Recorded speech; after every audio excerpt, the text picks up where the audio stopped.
আমার কাছে আসবেন না আপু, দূরে থাকুন। দূরে কেন থাকবো সোনা? আমাদের না বিয়ে হয়েছে? কাছে এসো। বিয়ে? কিসের বিয়ে? জোর করে চাপিয়ে দিলে কখনো বিয়ে হয় না। আমি মানি না এই বিয়ে। কেন মানবে না? আমি কি দেখতে সুন্দর না? সুন্দর দিয়ে কি করব?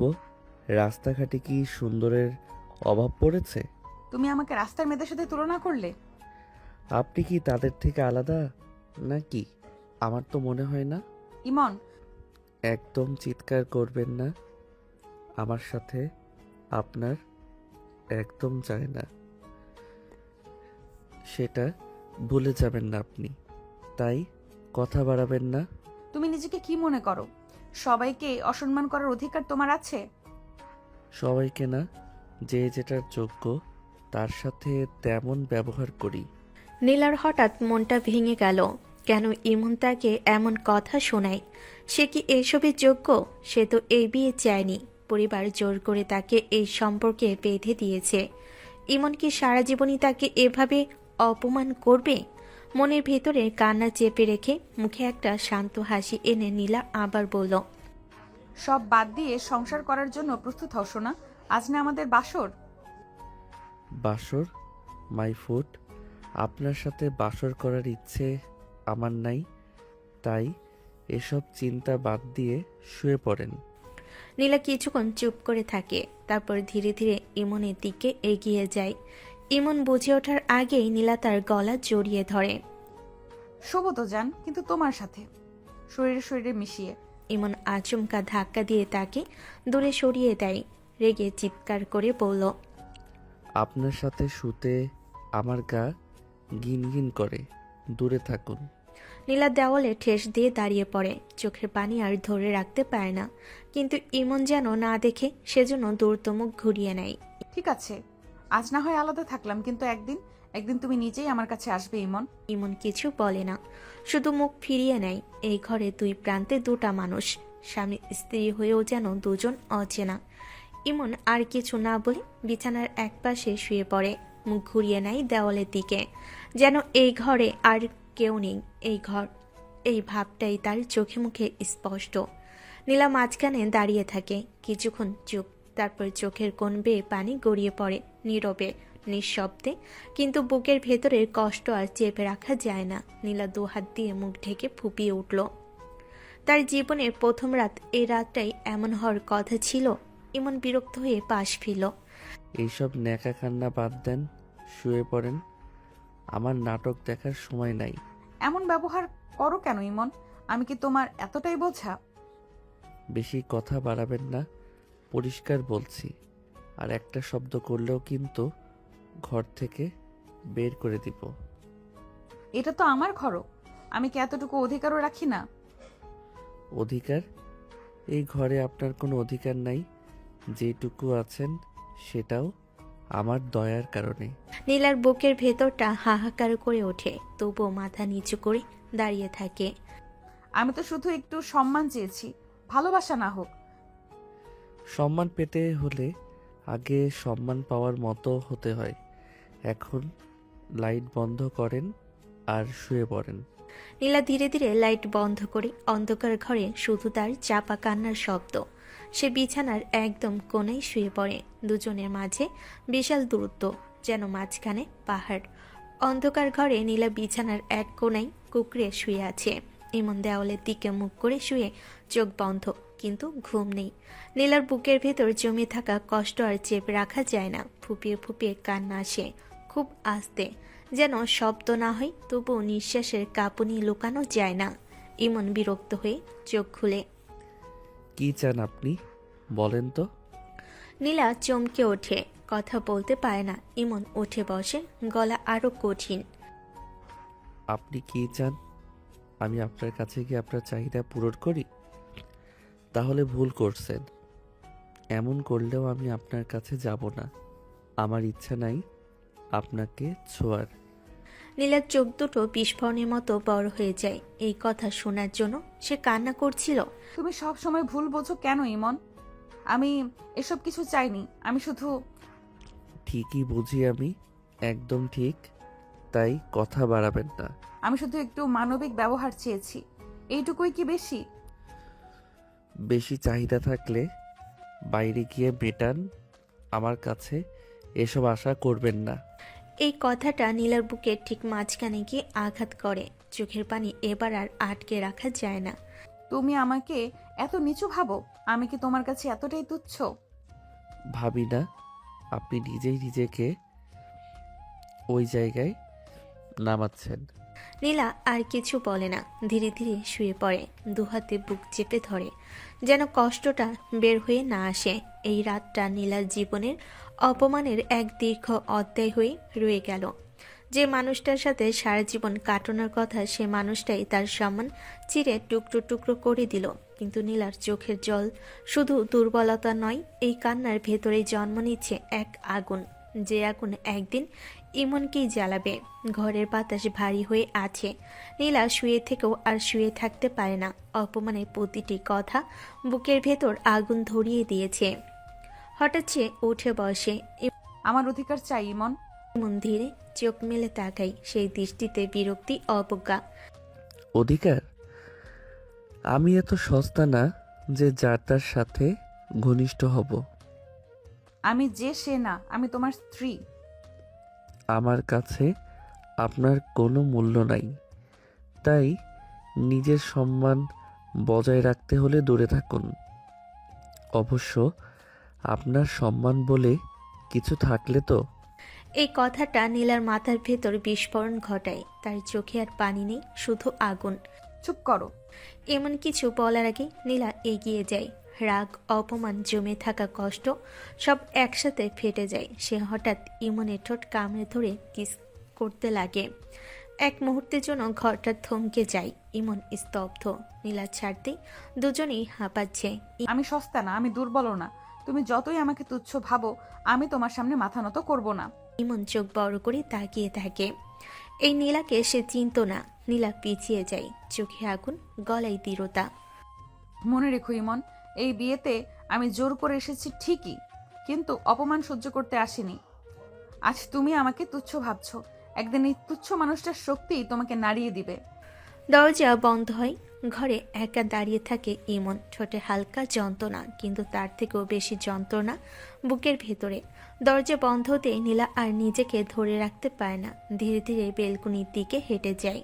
বাইরে রাতের বাতাস ঠান্ডা, কিন্তু তার বুকের ভেতর আগুন। বেলকুনির এক কোণে রাখা চেয়ারে বসে পড়ে, হাঁটু ভাঁজ করে বুকের কাছে টেনে নেয় নিজেকে। আর তখনই চোখের বাঁধ ভেঙে যায়। নীলা নিঃশব্দে কাঁদে। কোনো শব্দ নেই, শুধু চোখের পানি গড়িয়ে পড়ে। যেন কেউ না দেখে এই ভয়ে সে ঠোঁট কামড় দিয়ে কান্না চেপে রাখে। আমি কি সত্যিই এতটাই মূল্যহীন ইমন? চাঁদের আলো তার ভেজা চোখে পড়ে। আজ তার জীবনের সবচেয়ে বড় অপমানের রাত।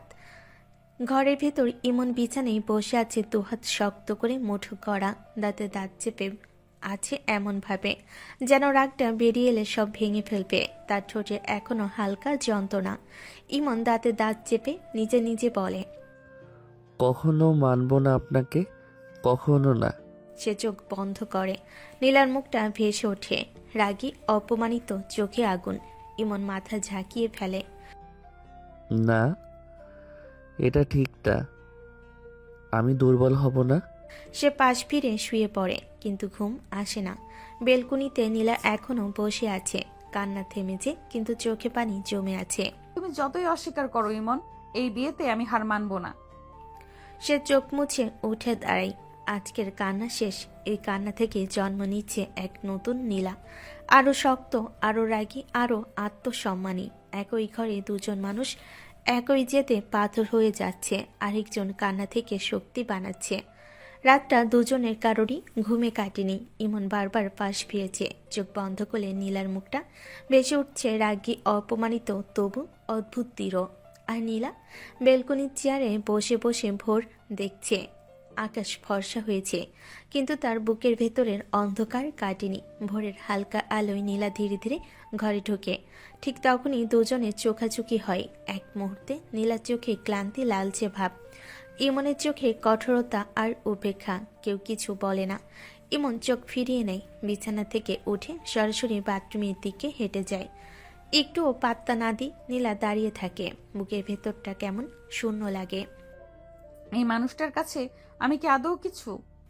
সে আর দাঁড়িয়ে থাকে না, ধীরে ধীরে নিচে নামতে থাকে। নিচতলায় রান্নাঘর থেকে শব্দ আসছে। ইমনের মা, নীলার খালা, চুলার হাঁড়ি নামাচ্ছিলেন। নীলাকে দেখে ঘুরে তাকান। উঠে পড়েছিস মা? খালা। ইমনের মা নীলার মুখের দিকে ভালো করে তাকান। চোখের লালচে ভাব লুকানো যায়নি। ইমন কিছু বলে নাই তো?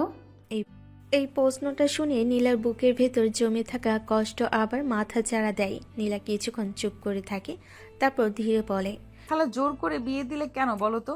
ইমন মানবে না, এটা তো আমি আগেই বলেছিলাম। ইমনের মা দীর্ঘশ্বাস ফেলেন, চুলার আঁচ কমিয়ে নীলার পাশে বসেন। মা, আমরা ভেবেছিলাম সময় দিলে সব ঠিক হয়ে যাবে। সময় কি জোর করে ভালোবাসা বানাতে পারে খালা? আস্তে আস্তে সব ঠিক হবে মা। ইমন রাগী ঠিকই, কিন্তু খারাপ না। খারাপ না হলে এমন কথা বলতো না খালা। ইমনের মা কিছু বলতে পারেন না, শুধু নীলার হাতটা শক্ত করে ধরে রাখেন। নীলা রান্নাঘরের এক পাশ চুপচাপ দাঁড়িয়েছিল। খালার কথাগুলো কানে ঢুকলো, মনে ঠাঁই পাচ্ছিল না। ঠিক তখনই ইমনের ভাবি ঘরে ঢুকলেন। ভাবি নীলার দিকে তাকিয়ে বুঝে ফেলেন রাতটা ভালো যায়নি। নীলা, এসব ভেবো না। না ভাবলেও তো মনটাই নেই ভাবি। জানো তো, ইমনের রাগের একটা কারণ আছে। ও এমন না, সময় দিলে সব ঠিক হবে। নীলা কিছু বলে না, শুধু মাথা নিচু করে থাকে। ভাবি নীলার কাঁধে হাত রাখেন। বিশ্বাস করো, ওর ভিতরটা খারাপটা শুধু বোঝে না কিভাবে কথা বলতে হয়। ভাবি, ঠিক হবে না ভাবি। যে মানুষটা আমাকে দেখতেই চায় না, সে মানুষটা আমাকে কিভাবে গ্রহণ করবে? ও তো আমাকে পছন্দই করে না। জোর করে বিয়ে মানে তো জোর করে ভালোবাসা না। নীলা চোখ নামিয়ে নেয়, বুকের ভেতরটা ভারী হয়ে আসে। ভাবি আবার বললেন, দেখো নীলা, শুরুটা কঠিন হয় অনেক সময়, কিন্তু ধৈর্য ধরলে সব ঠিক হয়ে যায়। ধৈর্য আমি ধরবো ভাবি, কিন্তু নিজের সম্মান ভেঙে না। ভাবি একটু থমকে যান। এই নীলার চোখে আজ অন্যরকম কিছু ভাঙন আর জেদের মিশ্রণ। ঠিক আছে, যা করবি ভেবে করিস, কিন্তু নিজেকে হারাস না। নীলা মাথা নেড়ে নিচে তাকায়। সবে বলেছে সময় ঠিক করে দেবে, কিন্তু নীলার মন জানে সময়ের চেয়েও বড় বাধা হলো ইমনের অস্বীকার। বাথরুমে দরজা খুলে ইমন বের হয়। ফ্রেশ শার্ট, চুল ভেজা, মুখে সে চেনা গম্ভীর ভাব। কারো দিকে তাকায় না, সোজা ডাইনিংয়ের দিকে আসে। খেতে দাও মা। বস। তারপর নীলার দিকে তাকি নরম গলেই বলেন। যা মা, খেতে দে। নীলা একটু থমকে যায়। রাতের কথা, সকলের কথা সব একসাথে মনে পড়ে যায়। রাগ করবে খালা। সেটা পরে দেখবো, এখন খেতে দে মা। নীলা আর কিছু বলে না, চুপচাপ রান্নাঘরের দিকে যায়। থালায় ভাত তুলে তরকারি ডাল সব গুছিয়ে এনে ইমনের সামনে রেখে দেয়। ইমন তাকায় একবার দুবার, তার চোখে হঠাৎ রাগের ঝিলিক। এটা কি? ভাত তরকারি। কথা শেষ হওয়ার আগেই ঠাস ইমন থালাটা এক ঝটকায় টেবিল থেকে ফেলে দেয়। ভাত তরকারি ছড়িয়ে পড়ে মেঝেতে। ঘরে পিন পতন, নীরবতা। আমি কি বলেছিলাম আপনার রান্না খাবো? নীলা হতভম্ব হয়ে দাঁড়িয়ে থাকে, চোখে পানি এসে যায় কিন্তু ফেলে না। মা হতভম্ব হয়ে বলেন, ইমন, এসব কি করছিস? জোর করে বিয়ে দিয়ে এখন জোর করে খাওয়াবে? এসব নাটক আমার সহ্য হয় না। আমি তো শুধু। চুপ। আপনার কোনো দরকার নাই কথা বলার। ইমন, খেয়ে যা। আমার এই বাড়িতে দম বন্ধ লাগে। দরজা সজোরে বন্ধ হয়ে যায়। নীলা তখনও দাঁড়িয়ে আছে, মেঝেতে ছড়িয়ে থাকা খাবারের দিকে তাকিয়ে থাকে, যেন সেই খাবারের সাথে তার সম্মানও ছড়িয়ে পড়েছে। ধীরে ধীরে সে বসে পড়ে, হাত দিয়ে মেঝের ভাত গুছাতে গুছাতে চোখের পানি টুপটাপ করে পড়ে। মা কাছে এসে নীলার মাথায় হাত রাখেন। মা, কষ্ট পেয়েছিস জানি। কষ্ট না খালা, অপমান লাগে। ডাইনিং রুমে নিস্তব্ধতা নেমে আসে। মেঝেতে ছড়িয়ে থাকা খাবার, ভাঙ্গা থালার শব্দ, সবকিছু যেন নীলার বুকের ভেতরের ভাঙ্গনের প্রতিচ্ছবি। ইমনের মা ধীরে ধীরে চেয়ারটায় বসে পড়েন, কপালে চিন্তার ভাঁজ। ইমনের এত রাগের কারণ কি রে মা? আমাদের তো কখনো এত রাগ লাগে না। তাহলে ও কেন এমন রেগে থাকে? নীলা চুপ করে থাকে, মাথা নিচু, চোখে পাতা কাঁপছে, কিন্তু সে তাকায় না। মা আবার নরম গলায় বলেন, তুই কিছু জানিস নাকি মা? কিছু হলে বল। নীলা ঠোঁট কামড়ে ধরে, বুকের ভেতর জমে থাকা কথাগুলো গলার কাছে এসে আটকে যায়। না খালা, আমি কিছু জানি না। এই জানি না, এর ভেতর লুকিয়ে থাকে হাজারটা কথা, হাজারটা প্রশ্ন, কিন্তু সে একটাও বের হতে দেয় না। নীলা ধীরে ধীরে উঠে দাঁড়ায়। আমি একটু রুমে যাচ্ছি খালা। মা আর কিছু বলেন না, শুধু নীলার চলে যাওয়ার দিকে তাকিয়ে থাকেন। মেয়েটার পিঠটাও আজ খুব ভারী লাগছে তার কাছে। রুমের দরজা বন্ধ হতেই নীলার সমস্ত শক্তি যেন একসাথে ভেঙে পড়ে। সে দরজায় হেলান দিয়ে দাঁড়িয়ে থাকে কয়েক সেকেন্ড, তারপর ধীরে ধীরে মেঝেতে বসে পড়ে। আর তখনই চেপে রাখা কান্না আর ধরে রাখা যায় না। নীলা দুহাতে মুখ ঢেকে ফুপিয়ে কাঁদে, বুকের ভেতরটা হাহাকার করে ওঠে। আমি কি এতটাই অযোগ্য ইমন? তোমার রাগের সবটুকু কেন আমার উপর এসে পড়ে? বিছানার একপাশে মাথা ঠেকে বসে থাকে সে, চোখের পানি গড়িয়ে পড়ে বালিশে। সবাই বলে সময় ঠিক করে দেবে, কিন্তু সময় কি অপমান ভুলিয়ে দিতে পারে? সে চোখ মুছে উঠে দাঁড়ায়, আয়নার সামনে গিয়ে নিজের দিকে তাকায়। লাল চোখ, মুখ ক্লান্ত, তবুও চোখের গভীরে একরাশ জেদ। আমি আর এভাবে ভেঙে পড়বো না। যদি যুদ্ধই হয় আমি লড়েই থাকবো। দুপুরে সূর্য সরাসরি বেলকনিতে পড়ছে, হালকা বাতাস, কিন্তু ঘরের ভেতরে আবহ ভারী। নীলা গোসল করে নতুন লাল শাড়ি পরে বেলকনিতে দাঁড়িয়েছে। চুল আর কোমরের নরম রেখা ধুলোবালির সাদা আলোয় ঝলমল করছে। সে হালকা নিঃশ্বাস নেয়, চোখ বন্ধ করে নিজের ভেতরে শান্তি খুঁজতে যাচ্ছে। হঠাৎ কিছুর প্রতি দৃষ্টি ছুঁয়ে যায়। ইমন বাইরের দিক থেকে আসছে। হঠাৎ সামনে চোখ পড়তে চোখে অবিশ্বাস, মুখে রাগের আঁচ। ইমনের মন হঠাৎ ঘোরে ভরে যায়। সে বুঝতে পারছে না এই নীলা কি রূপ দেখাচ্ছে তার চোখে। কি হলো আমার সাথে? কেন চোখ ঝাপসা হয়ে যাচ্ছে? কিন্তু সে থেমে থাকে, ধীরে ধীরে পা বাড়ায় না, দূরত্ব মেনে থাকে। নীলা কিছুটা অবাক হয়ে তাকায়, চোখে হালকা সন্দেহ আর ভয়। কি হয়েছে? কিছু না। বাথরুমে দরজা বন্ধ হওয়ার সাথে সাথে ইমন দেওয়ালের দিকে মুখ ফিরিয়ে দাঁড়িয়ে থাকে। হাত দুটো শক্ত করে মুঠো বানিয়ে বুকের ওপর চেপে ধরে। কেন? আমি তার কাছে যেতে চাইলাম। ভেতরে রাগ, ভেতরের ঘর, সবই এক মুহূর্তে আঘাত হানে। সে নিজের কণ্ঠে কথা বলে, যেন কেউ শোনে না। না, কখন আমি যাব না ওনার কাছে। কেন এমন হলো আমার সাথে? আমি এত দুর্বল না। আমি তো বলেছিলাম আমি যে কোনো পরিস্থিতি সামলাতে পারি, কিন্তু এই রূপ, এই ঘোর কেন আমাকে নিয়ন্ত্রণ করতে দিচ্ছে না? ভেতরে ঘোর আর রাগ একত্রে ফেটে পড়ে। সে মৃদু চিৎকার করতে চায়, কিন্তু থামিয়ে দেয় নিজেকে। আমি আমার ওপর রাগ ঝাড়বই? আমি কখনো নীরব হয়ে থাকার মানুষ না। নিজের নিয়ন্ত্রণ হারাতে দেব না। দৃঢ়ভাবে দেওয়ালের দিকে তাকিয়ে থাকে। বুকের ভেতর জমে থাকা রাগ, ঘোর, অভিমান সব মিলিয়ে তাকে শক্ত করে ধরে রাখে। বেলকনির আলোয় নীলা দাঁড়িয়ে আছে, হালকা বাতাস চুল নাড়াচাড়া করছে। চোখে লালচে ছোঁয়া, মুখে এক অদ্ভুত স্থিরতা। এমন ফ্রেশ হয়ে দরজা খুলে বেরোলো। চোখে দেখা যায় নীলা এখনো বেলকনিতে দাঁড়িয়ে। আপনি অন্য ঘরে থাকার ব্যবস্থা করে নিন। আমি আপনার সাথে রুম শেয়ার করতে পারবো না। কেন ইমন? বিয়ের পরে আলাদা থাকলে লোকে কি বলবে? ইমন মুখে হালকা জোরালো হাসি আনে, ঠোঁটের পাশে একেবারে অল্প চ্যালেঞ্জের ছাপ। লোকের কথায় আপনার কিছু আসে যায় নাকি? আপনি কি সেই ধরনের? নীলা চোখ কপালে তুলে তাকায়। ইমনে সেই অদ্ভুত রাগ মিশ্রিত ঠাট্টা একদমই হজম করতে পারছে না। আমি লোকের কথা নিয়ে থাকি না ইমন, কিন্তু নিজেকে লুকিয়ে রাখলে মানসিক শান্তি তো পাই না। আমি আমার নিজের মতোই চলবো। কোনো লোকের কথাতেই আমার মন বদলাবে না। বেলকনির বাতাস হঠাৎ থমকে গেছে, যেন নীলা আর চুপ করে থাকার মানুষ নয়। ইমনের মাথাটা তার আত্মসম্মানে সোজা আঘাত করেছে। তুমি চাইলেই আমি অন্য রুমে থাকতে পারবো না ইমন। আমার মন আছে, সম্মান আছে। আপনার সম্মান আপনার কাছেই রাখুন। আমার কাছে তার কি কোনো মূল্য আছে? এই কথাটা নীলার বুকের ভেতর কাটার মতো বিঁধে যায়, তবু সে ভাঙে না, বরং আরও সোজা হয়ে দাঁড়ায়। আজ তোমার কাছে মূল্য না থাকলেও আমি নিজেকে তুচ্ছ বানাবো না। ইমন চোখ সরিয়ে নেয়, যেন এই দৃঢ় চোখের সামনে দাঁড়াতে তার অস্বস্তি হচ্ছে। নিজেকে যা ইচ্ছা ভাবুন, কিন্তু আমার সিদ্ধান্ত বদলাবে না। ঠিক আছে, কিন্তু মনে রেখো আমি জোর করে কোথাও যাব না। এই ঘরে আমি বউ হয়ে এসেছি, বোঝা হয়ে না। ইমন আর কিছু বলে না, শুধু মুখ ঘুরিয়ে নেয়। নীরবতার ভেতরেই যুদ্ধটা জমে ওঠে। রাত নেমেছে অনেকক্ষণ।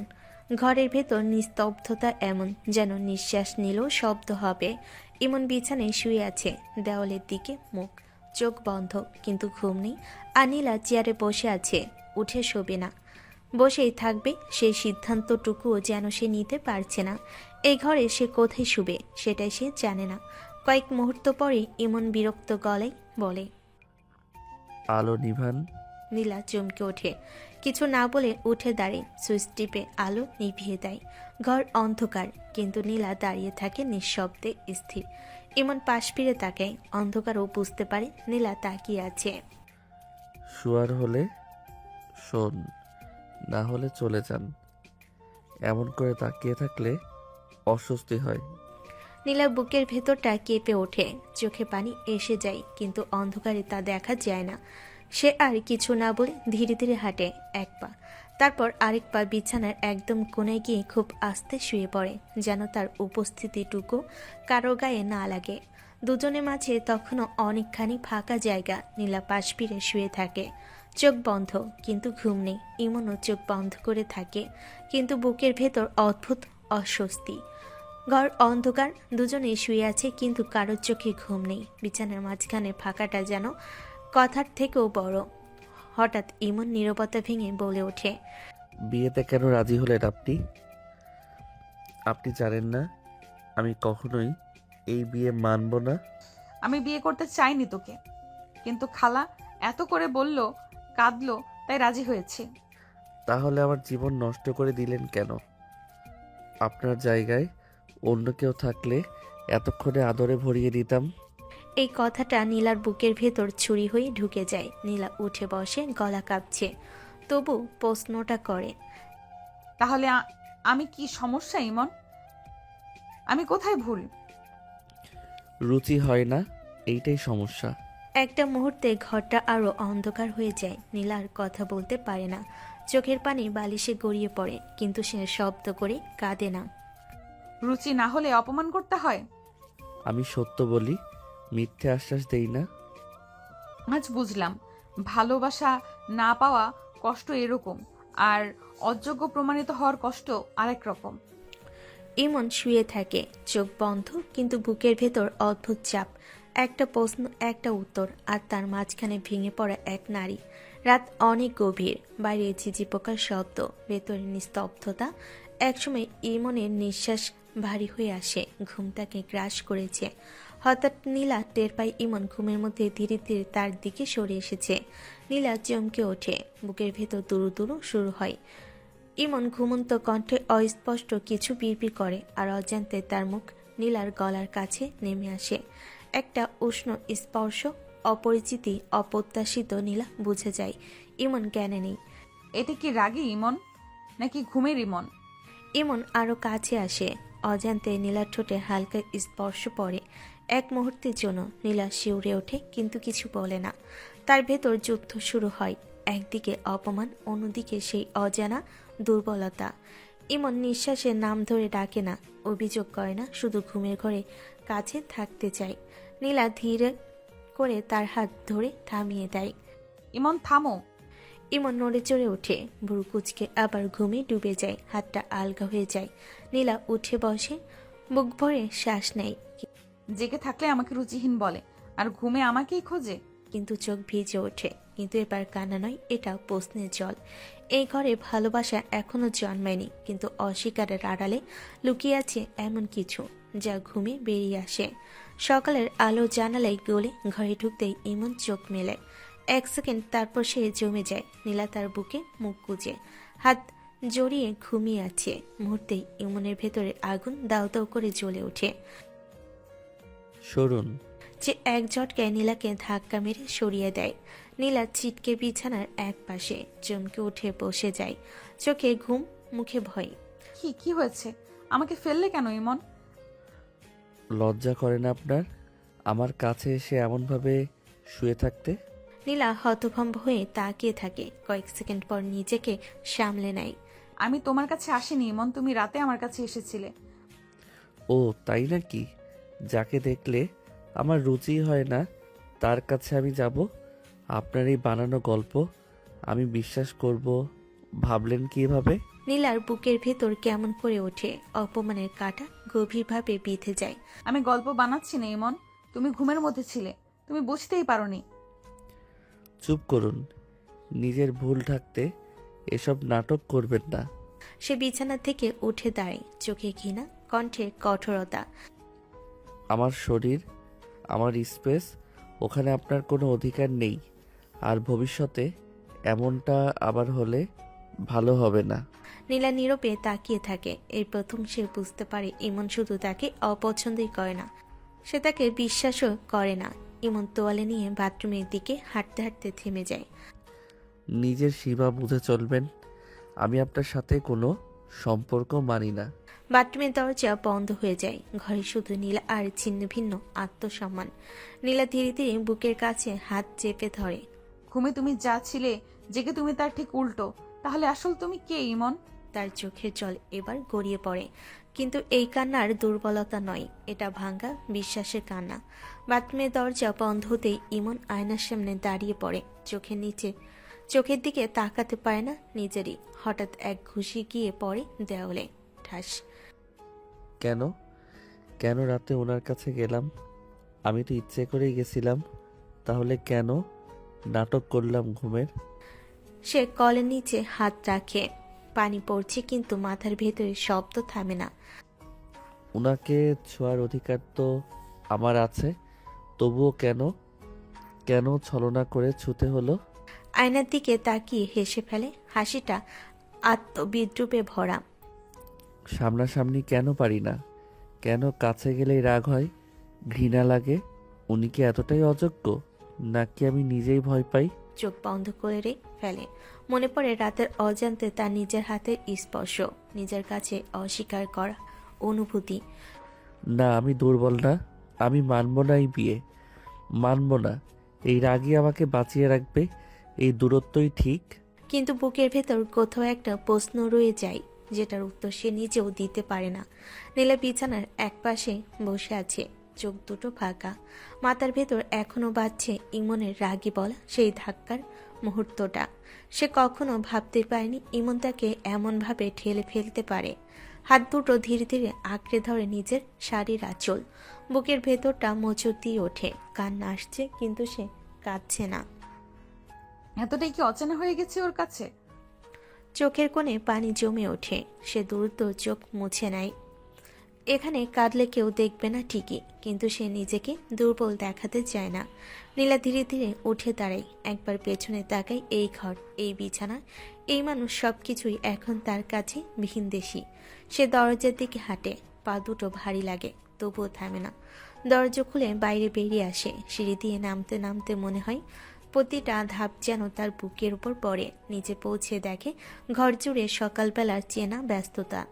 কেউ হাসছে, কেউ কথা বলছে, কিন্তু নীলার ভেতরটা শুনশান। ইমনের মা দূর থেকে তাকিয়ে জিজ্ঞেস করে, মা ঠিক আছিস তো? নীলা হালকা একটা হাসি টেনে আনে। হাসিটা ঠিক হাসি না, অভ্যাস। খালা, ঠিকই তো। সে আর কিছু বলে না, কারণ কিছু কথা বললেই চোখের পানি বেরিয়ে আসবে। নীলা ডাইনিংয়ের পাশ দিয়ে হেঁটে যায়। রান্না করছে ভাবি, সেখানে গিয়ে দাঁড়ায়। রান্নাঘরে চুলা জ্বলছে, হাঁড়িতে ভাত ফুটছে টুপটাপ শব্দে। নীলা নিঃশব্দে দাঁড়িয়ে তরকারি কাটছে, কিন্তু মনটা এখানে নেই। হঠাৎ পেছন থেকে ইমনের ভাবির কণ্ঠ। কি ব্যাপার নীলা, ইমন কি আজকেও রাগ করেছে? ওর সম্পর্ক ঠিক হবে না ভাবি। ভাবি একটু অবাক হয়ে তাকায়, চুলার আঁচ কমাতে কমাতে কাছে এসে দাঁড়ায়। এমন কথা বলিস কেন? নতুন বিয়ে তো, সময় লাগে। ও আমাকে মানতেই চায় না ভাবি। রাগ অপমান সবই শুধু আমার ভাগে। না শোন, ছেলে মানুষ, মেয়েদের একটু আদর পেলে সব রাগ ভুলে যায়। না ভাবি, ইমন রাগ করবে। রাগ করলে করুক, চেষ্টা তো করে দেখ। সব সময় দূরে থাকলে তো কিছুই বদলাবে না। নীলা চুপ করে যায়, চুলার আগুনের দিকে তাকিয়ে থাকে। আমি ভয় পাই ভাবি, ওর চোখের সেই রাগটা। ভয় পেলে সংসার হয় না নীলা। একবার মন থেকে চেষ্টা কর, হয়তো ও নিজেও বুঝতে পারবে না কেন এতটা কঠিন হয়ে আছে। নীলা কিছু বলে না, কিন্তু ভাবির কথাগুলো তার মনে গেঁথে যায়। সে চামচের তরকারি নেড়ে নেয়। হাড়ির ভেতরে ফুটন্ত ভাতের সাথে তার বুকের ভেতরের অস্থিরতাও বাড়তে থাকে। একবার চেষ্টা করলে যদি সব আরো খারাপ হয়ে যায়, আর না করলে এই দূরত্বই কি সারা জীবন থাকবে? ইমন গোসল সেরে পেরিয়ে আসে, চুল ভেজা, তোয়ালে কাঁধে, চোখের তাড়াহুড়ো অফিসে যাবে। নীলা দূরে দাঁড়িয়েছিল, ভাবির কথাগুলো এখনো কানে বাজছে। একটু কাছে যাও, একটু আদর। বুক ধরফর করতে থাকে, ভয় আর আশা দুটোই একসাথে। নীলা হঠাৎ সাহস করে এগিয়ে যায়। ইমন কিছু বুঝে ওঠার আগেই নীলা তার ঠোঁটে নিজের ঠোঁট ডুবিয়ে কিস করতে লাগলো। এক মুহূর্তে নিস্তব্ধতা। ইমন চমকে যায়, চোখ বড় হয়ে ওঠে, নীলাকে ছাড়িয়ে বলে। এই কি করছেন আপনি? কিন্তু সে সরে যেতে চায়, কিন্তু নীলা আরো কাছে টেনে নেয়। প্লিজ ইমন, একটু আদর করো আমাকে, রাগ করো না। ছাড়ুন, কি করছেন এসব? নীলারও শক্ত করে জড়িয়ে ধরে, তার ভেতরে শুধু ভাঙ্গা মানুষটার আকুতি। আমি তোমার স্ত্রী, আমি আর অপমান সহ্য করতে পারছি না। এক মুহূর্তের জন্য ইমনের বুকের ভেতর অদ্ভুত একটা কাঁপুনি ওঠে, একটা অনুভূতি যেটাকে সে চেনে না, মানতেও চায় না। কিন্তু পরের মুহূর্তে রাগ সব ঢেকে ফেলে। ইমন হঠাৎ ধাক্কা দিয়ে নীলাকে সরিয়ে দেয়। নীলা পিছিয়ে গিয়ে দাঁড়াতে পারে না, পা কেঁপে ওঠে। আপনার সাহস হয় কিভাবে? আর ঠিক তখনই একটা থাপ্পড় শব্দটা ঘর জুড়ে বেজে ওঠে। নীলা স্থির হয়ে যায়, মুখ ঘুরে যায় এক পাশে, গালে জ্বালা, চোখে অন্ধকার। সে কিছু বলে না, বলবার মতো কিছু আর থাকে না। ইমন হাঁপাতে থাকে, নিজের হাতের দিকে তাকিয়ে থাকে, নিজেও যেন বিশ্বাস করতে পারছে না। ভবিষ্যতে আমার গায়ে হাত দেবেন না। আমি আপনার রাগ ভাঙানোর খেলনা না। সে তোয়ালে ছুঁড়ে ফেলে, শার্ট তুলে নেয়, দরজার দিকে যেতে যেতে থামে। এই বাড়িতে থাকছেন মানে এই না যে আমার শরীরের ওপর আপনার অধিকার আছে। দরজা বন্ধ হয়ে যায়। নীলা মেঝেতে বসে পড়ে, এক হাত দিয়ে নিজের গাল চেপে ধরে, চোখ দিয়ে পানি নামে, কিন্তু শব্দ হয় না। ভালোবাসা চাওয়াটা অপরাধ না, কিন্তু জোর করে ভালোবাসা পাওয়া যায় না। এই ঘরে আজ একটা সীমা ভেঙেছে, আর তার দাগ দুজনে জীবনই রয়ে যাবে। সকাল গড়িয়ে দুপুর, খাওয়ার সময় হয়ে গেছে। নীলা নিচে যায়নি, ভাবি বারবার ডাকাডাকি করে শেষমেশ নিচে নীলার রুমে আসে। দরজা খুলতে এসে থমকে যায়, নীলার মুখটা দেখেই আঁতকে ওঠে। নীলা, এটা কি? ইমন তোমাকে মেরেছে? নীলা কিছু বলে না, চোখ নামানো, ঠোঁট শক্ত করে চেপে ধরা। ভাবি তার মুখের কাছে গিয়ে দাঁড়ায়, গালে দাগ স্পষ্ট। আজ বাড়ি আসো, এই বেয়াদবির এমন শিক্ষা দিব সারাটা জীবন মনে রাখবে। নীলা ধীরে মাথা তোলে। না ভাবি, আমারই দোষ। কি বলছিস এসব? তোর গায়ে হাত তোলা দোষ নয়। আমি বেশি আশা করে ফেলেছিলাম। ওর তো দোষ নেই, আজ পর্যন্ত যা হয়েছে সব আমার জন্য। এসব কি বলছিস নীলা? ও যে ভুলে আটকে আছে সেটাও আমার জন্য। আমি চাইলেই তো ওকে বদলাতে পারি না। এসব তো কিছুই হয়নি। তুই ওকে সব খুলে বলিস না কেন? জোর করে কারো কাছে ভালো থাকার ইচ্ছে নাই ভাবি। ইমন ভাবছে, ভাবতে দেন, আমি আর জোর করব না। তুই খুব বেশি সহ্য করছিস নীলা। না ভাবি, আমি শুধু বুঝে নিচ্ছি কোথায় থামতে হয়। ভাবি আর কিছু বলে না, শুধু নীলার মাথায় হাত বুলিয়ে দেয়। নীলা চোখ বন্ধ করে নেয়। এই প্রথম কারোর স্পর্শে তার ভেতরে কাঁপুনি একটু থামে। কিছু মানুষ ভালোবাসার জন্য লড়ে, আর কিছু মানুষ লড়াই থামিয়ে দেয় নিজেকে বাঁচাতে। নীলা আজ দ্বিতীয় পথটায় বেছে নিয়েছে, আর ইমন সে জানি না। এই নীরব সিদ্ধান্তটাই তার জীবনের সবচেয়ে বড় মোড় হতে চলেছে। সন্ধ্যার আলো ফিকে হয়ে আসছে, বেলকুনিতে দাঁড়িয়ে আছে নীলা, চুপচাপ নিস্তব্ধ, চোখের কোনো রং নেই, শুধু ভাবনার গভীরতা। দূর থেকে ইমন আসে, তার কণ্ঠে স্বাভাবিক কোনো লয় নেই। ইমন ঢুকে বিছানায় ল্যাপটপ নিচে বসে যায়, কান্না অভিযোগ আগের ঘটনা কিছু তার চোখে পড়ছে না, কেবল কাজ, শুধু কাজ। নীলা কিছু বলে না, আর রুমে যায় না। দূরত্ব দুজনের মধ্যেই আরো বাড়িয়ে দিয়েছে। ইমন তার চোখ মেলে না, মনে হয় সে সব কিছু ভুলে গেছে বা ভুলে যাওয়ার চেষ্টা করছে। কিন্তু নীলা জানে তার চোখ, তার স্থিরতা, এই চুপচাপ প্রহরগুলো ইমনের কাছে অদৃশ্য হলেও তার ভেতরে টানাপোড়েনকে প্রতিফলিত করছে। আজও সে আমার দিকে তাকাবে না। আজও সে আমার অস্তিত্বের কোনো স্বীকৃতি দিচ্ছে না। বেলকনিতে দাঁড়িয়ে থাকা নীলা ধীরে ধীরে ঠোঁট চেপে ধরে। চোখে পানি আসে না, কেবল মনে গেঁথে আছে। আজকে রাতেও তার অন্তর্বেদনা একাই সামলাতে হবে। ইমন ল্যাপটপে মন দিয়েছে, কিন্তু বুকের ভেতর অজানা অস্থিরতা ধীরে ধীরে দানা বাঁধছে। সে জানে না নীলা রুমে না আসলেও তার নজর, তার প্রহর সেই বেলকনি থেকেই ইমনের ভেতর দিয়ে প্রবাহিত হচ্ছে। রাত নেমেছে, ঘরটা নিস্তব্ধ, শুধু ঘড়ির টিকটিক। নীলা শুয়ে আছে, চোখ বন্ধ, মুখে এক অদ্ভুত ভার। দিনের সব ক্লান্তি, অস্বস্তি, রাগ সবই মিশে আছে তার নিস্তব্ধতায়। এমন খেয়ে এসে ঘরে প্রবেশ করে, চলতে চলতে বলে, মা ডাকছে, যান। নীলা কোনো প্রতিক্রিয়া দেখায় না, চোখ বন্ধ রেখে শুয়ে থাকে।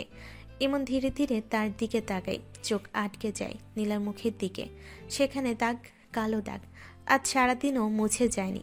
ইমনের বুক কেঁপে ওঠে, হৃদয়ের ভেতরে এক অদ্ভুত অনুভূতি হয়। মাথা ঘুরছে, চোখ লাল হয়ে আসে, কিন্তু সে কিছু বলে না। আজ সারাদিন ধরে এই দাগ রয়ে গেছে। ঘরটায় আলো কম, নীলা এখনো শুয়ে আছে পাশ ফিরে। ইমন কিছুক্ষণ চুপচাপ দাঁড়িয়ে থাকে। নীলার গালের দাগটা তার চোখ থেকে সরছে না। ইমন গলা পরিষ্কার করে বলে, খেয়ে আসুন, খিদে নেই। মা অপেক্ষা করছে, যান। নীলার ঠোঁটের কোণে তিক্ত একটা হাসি ফুটে ওঠে। সে ধীরে চোখ খোলে, ছাদের দিকে তাকিয়ে বলে, আমার মতো খারাপ মানুষের জন্য অপেক্ষা করে কি হবে? খেয়ে নিতে বলো। কথাগুলোতে অভিযোগ নেই, আছে শুধু নিজেকে ছোট করে ফেলা, যেটা ইমনের বুকে হঠাৎ ভার হয়ে বসে। ইমন কিছু বলতে গিয়েও বলে না। এক মুহূর্ত নীলার দিকে তাকিয়ে থাকে, তারপর চুপচাপ ঘুরে দাঁড়ায়।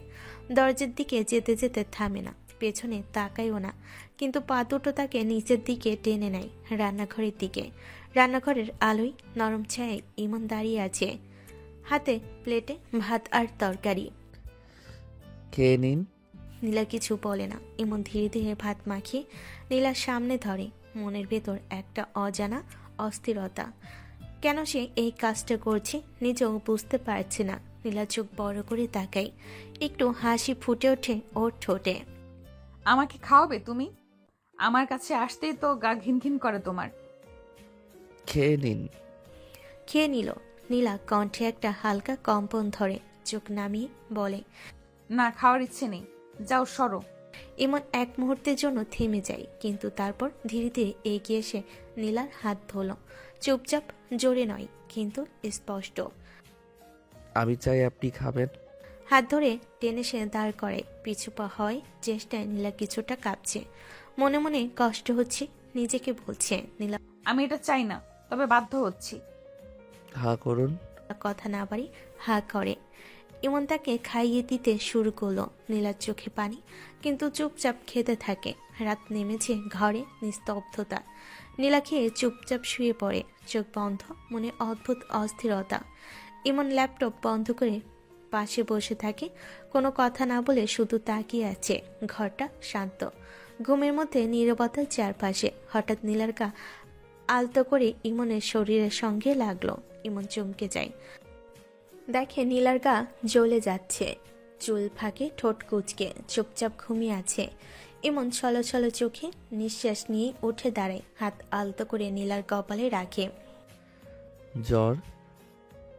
গা তো খুব গরম। নীলা ঘুমের মধ্যে বিড়বিড় করতে থাকে, হাত ও পা কাঁপছে। স্বপ্নে বা অসুস্থতায় বোঝা যায় না। ইমন আস্তে গায়ে হাত রাখে, নীলার কাঁপুনি অনুভব করে। রাত গভীর, ঘর নিস্তব্ধ, শুধু দুজনের নিঃশ্বাস ভেসে আসছে। ইমন ধীরে নীলার পাশে যায়, হাত মুছে দেয় নীলার ঘামের গা, আলতো স্পর্শে চেপে ধরতে থাকে। পরীক্ষা করে জ্বর আসছে নাকি। হালকা কমে গিয়েছে। ইমন নিঃশ্বাস টেনে শুয়ে পড়ে নীলার পাশে। চোখে সতর্কতা, মনে অজানা উদ্বেগ। নীলা ঘুমের মধ্যে হাত বাড়িয়ে ইমনকে জড়িয়ে ধরে। চুপচাপ নিঃশব্দে, কোনো শব্দ নেই, শুধু নিঃশ্বাসের মৃদু কাঁপুনি।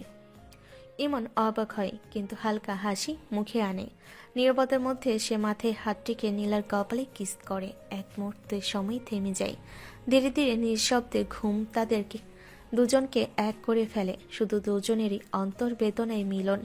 এভাবে রাত কাটে নীরবতায়, স্পর্শ আর আবেগের এক অদ্ভুত সমন্বয়ে। সকাল নেমেছে, সূর্যের নরম আলো ঘরের ভেতর ঢুকছে। নীলার চোখ ধীরে ধীরে খুলে যায়। ঘুম এখনো ভারী, কিন্তু শরীর কিছুটা দুর্বল। সে হাত দিয়ে গা স্পর্শ করে। ঠান্ডা না, গরম না, মাঝারি। এমন তার পাশে দাঁড়িয়ে আছে, চুপচাপ, শুধু একদম নীরবভাবে তাকিয়ে আছে। রাতে জ্বর আসছিল আপনার? নীলা কিছু বলে না, চুপচাপ ফ্রেশ হয়ে নিচে চলে যায়। ইমনের দিকে তাকায় না, কথা বলে না। নিচে নামতেই ভাবি এসে তারে, হালকা হাসি মুখে। রাতে তো খেলে না, এখন খেয়ে নাও। খেয়েছি ভাবি, ইমন খাইয়ে দিছে। বাবা, এত প্রেম! প্রেম না ভাবি, দায়িত্ব পালন করছে। ভাবি হেসে চলে যায়। নীলা এক মুহূর্তে দাঁড়িয়ে থাকে। মনের ভেতর অদ্ভুত শীতলতা, একদিকে রাগ, অন্যদিকে অজানা সান্ত্বনা। এমন চুপচাপ দাঁড়িয়ে তাকিয়ে থাকে। কোনো শব্দ নয়, কেবল নিঃশ্বাসের সঙ্গে ভেতরের অস্থিরতা মিশে যায়। সকালের রোদ নরমভাবে ঘরে ঢুকছে। নীলা খেয়ে ফ্রেশ হয়ে ওঠে। চোখে হালকা ভাব, মনে অদ্ভুত ভার। সে ধীরে ধীরে ইমনের মায়ের কাছে যায়। খালা আমি বাড়ি যেতে চাই। ইমনের মা চমকে তাকালেন। চোখে হালকা উদ্বেগ, কিন্তু মুখে শান্তি রেখে বলেন, কেন কেন মা, এখনই যাবি কেন? কয়দিন ঘুরে আসি, খালা ভালো লাগছে না। মায়ের চোখে সামান্য চিন্তা, কিন্তু সে কিছু বলল না, শুধু মাথা হেলিয়ে নীরবভাবে নীলাকে বুঝিয়ে দিলেন। যা ভালো মনে হয় করো। নীলা ধীরে ধীরে ঘরে ফিরে আসে। মনের ভেতরে অদ্ভুত ভার। রুমে নীলা ব্যাগ গোছাচ্ছে, চুপচাপ, কিন্তু চোখে অদ্ভুত ভাব। একদিকে খারাপ লাগা, অন্যদিকে অজানা উত্তেজনা। ইমন আলতো করে তাকিয়ে থাকে। কিছু বলতে গিয়ে কণ্ঠ থমকে যায়। ব্যাগ গুছিয়ে কোথায় যাচ্ছেন? নীলা ধীরে ধীরে মুখ উঁচু করে তাকায়। চুপচাপ কিছু মুহূর্ত, শেষে শান্ত গলায় বলে, তোমাকে মুক্তি দিতে চাই। এমন কানে অবিশ্বাসের মতো শব্দটা আসে, কিন্তু সে বুঝতে পারে ভেতর ব্যথা লুকিয়ে আছে। সে হালকা হাসি মুখে ধরে বলল, মানে? বাড়ি চলে যাচ্ছি। আমি থাকলে তো বিরক্ত হবে। তোমাকে স্পেস দিতে চাই। ইমনের বুকের মধ্যে একটা অদ্ভুত টান, খারাপ লাগছে, কিন্তু সে প্রকাশ করে না। হালকা কণ্ঠে বলল, ভালোই তো, এবার শান্তিতে থাকতে পারবো। সেটাই তো চাই। ইমন দুপুরে কাজে ব্যস্ত। সকালেও দুপুরের সময় দ্রুত কেটে যায়, কিন্তু মনের ভেতরে টানাপোড়েন জড়ছে। দুপুরে নীলা আস্তে ঘরের দরজা বন্ধ করে বাড়ি চলে যায়। চুপচাপ, কোনো শব্দ ছাড়াই। ভেতরে অদ্ভুত শান্তি, কিন্তু সাথে আছে একটা অজানা শূন্যতা। সন্ধ্যায় ইমন বাড়ি ফিরে আসে। রুমে ঢুকে তাকাই, নীলা নেই। চোখে অল্প কৌতূহল, কণ্ঠে হালকা উদ্বেগ। নীলা কোথায়? বাড়ি চলে গেছে। ইমনের চোখে অদ্ভুত অবস্থা। কিছু বলার আগে সে চুপচাপ রুমের দিকে চলে যায়। মনের ভেতর হালকা ব্যথা, কিন্তু কোনো শব্দ নেই। আচ্ছা। তুই কি পারিস না ওর সাথে ভালো ব্যবহার করতে?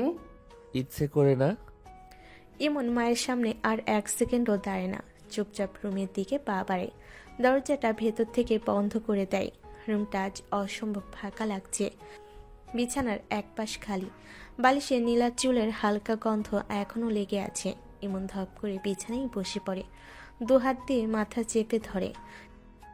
আমাদের জীবনটা এমন না হলেও পারতো নীলা। এত যুদ্ধ কেন হলো আমাদের মধ্যে? সে চোখ বন্ধ করে। গত কয়েকদিনে দৃশ্যগুলো ভেসে ওঠে। নীলার কান্না, নিজের রাগ, নিজের হাতের দাগটা নীলার মুখে। ইমন দাঁতে দাঁত চেপে ধরে।